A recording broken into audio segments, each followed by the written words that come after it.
पहिला रिमांड असल्यामुळे कोर्टाने निर्णय घ्यावा असा युक्तिवाद सरकारी वकिलांनी कोर्टामध्ये केलेला आहे। बीड हत्या आणि पोलिसांचा युक्तिवाद नेमका काय आहे ते आपण पाहूया। तर एसआयटीने आरोपींची 15 दिवसांची कोठडी मागितली आहे। यासोबतच संघटित गुन्हे आणि दहशत निर्माण करणारी टोळी असा दावा एसआयटीने केलेला आहे। आरोपींच्या गुन्हेगारीमुळे जिल्ह्यातील उद्योगांमध्ये वाढ झालेली नाही असा युक्तिवाद सरकारी वकिलांनी केला।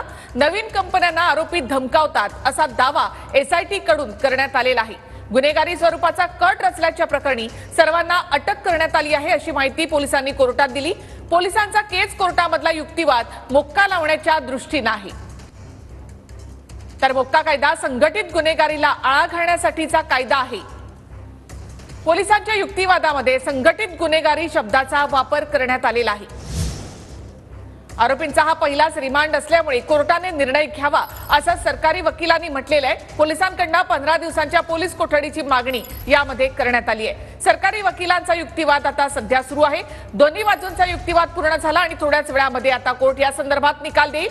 आरोपींचा हा पहिला रिमांड असल्यामुळे कोर्टाने निर्णय घ्यावा असं सरकारी वकिलांनी कोर्टामध्ये युक्तिवाद केलाय। 15 दिवसांच्या पोलीस कोठडीची मागणी करण्यात आली आहे। दोन्ही बाजूचा युक्तिवाद नुकताच पूर्ण झालाय आणि थोड्याच वेळामध्ये यावर निर्णय अपेक्षित आहे।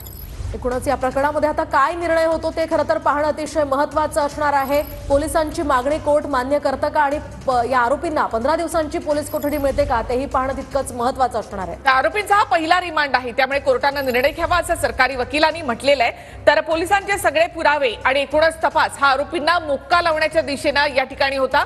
सरकारी वकिलांनी या संदर्भातला युक्तिवाद कोर्टामध्ये केला। संघटित गुन्हेगारी कट रचणं या संदर्भातले पुरावे पोलिसांनी कोर्टात दिलेत आणि पहिला रिमांड असल्यामुळे 15 दिवसांच्या पोलीस कोठडीची मागणी यामध्ये एसआयटीने केली आहे।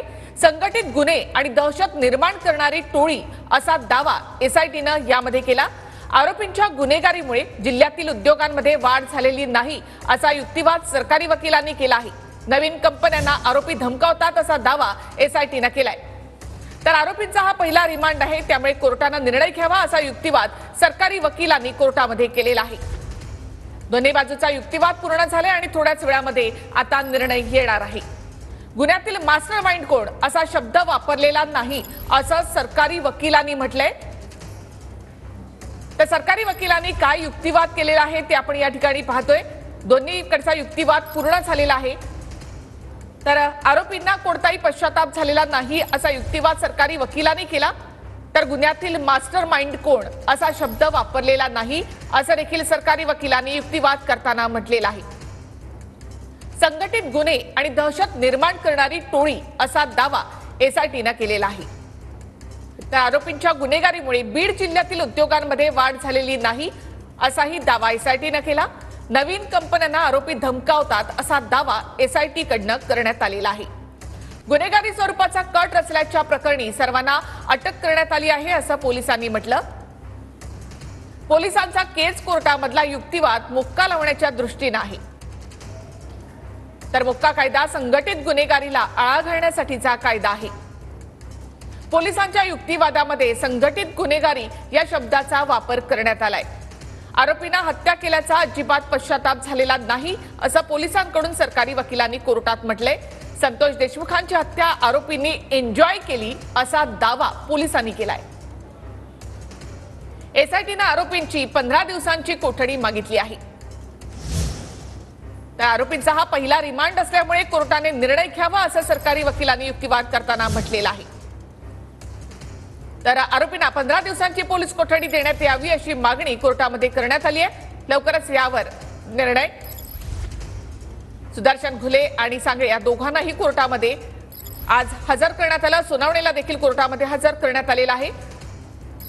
ज्याने संतोष देशमुख यांच्या सगळ्या हालचालींची माहिती आरोपींपर्यंत पोहोचवली होती। राजकीय दबावावर आरोपींचा हा पहिला रिमांड असल्यामुळे कोर्टाने निर्णय घ्यावा असा युक्तिवाद सरकारी वकिलांनी केलेला आहे। तर सरकारी वकिलांचा कोर्टामधला हा युक्तिवाद दोन्ही बाजूचा युक्तिवाद पूर्ण झाला आणि थोड्याच वेळामध्ये या संदर्भात निर्णय। गुन्ह्यातील मास्टर माइंड कोण असा शब्द वापरलेला नाही असं देखील सरकारी वकिलांनी इथे म्हटलंय। राजकीय दबावावर मी आता बोलणार नाही, सर्व पुढील भाग असं सरकारी वकिलांनी म्हटलेलं आहे।